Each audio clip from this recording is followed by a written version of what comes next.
कसबा बावड्यातील जीवन कल्याण education society संचलित जीवन कल्याण प्राथमिक विद्यालयात व्याख्यानाचं आयोजन करण्यात आलं होतं. यावेळी करवीर पोलीस ठाण्याचे निरीक्षक किशोर शिंदे यांनी चला आता खरंच जागे होऊया या विषयावर विद्यार्थी आणि पालकांना मार्गदर्शन केलं. यावेळी बोलताना पोलीस निरीक्षक शिंदे यांनी विद्यार्थ्यांनी शालेय वयात सोशल मीडिया वापरू नये असा सल्ला दिला. विद्यार्थ्यांनी ध्येय निश्चित करून प्रयत्नांची पराकाष्ठा करावी.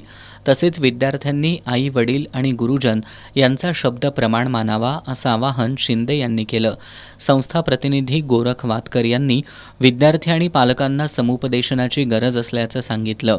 यावेळी मंथन सामान्य ज्ञान परीक्षेत राज्यात दुसरी आलेली मधुरा मारुती शिंदे आणि चौथा आलेला ओजस सुदीप पाटील टाटा कंपनीमार्फत आयोजित आत्मनिर्भर भारत या विषयावरील निबंध स्पर्धेतील विजेते स्वरांजली चोपडे, पूर्वा करंबे, मंथन भोसले यांचा सत्कार करण्यात आला.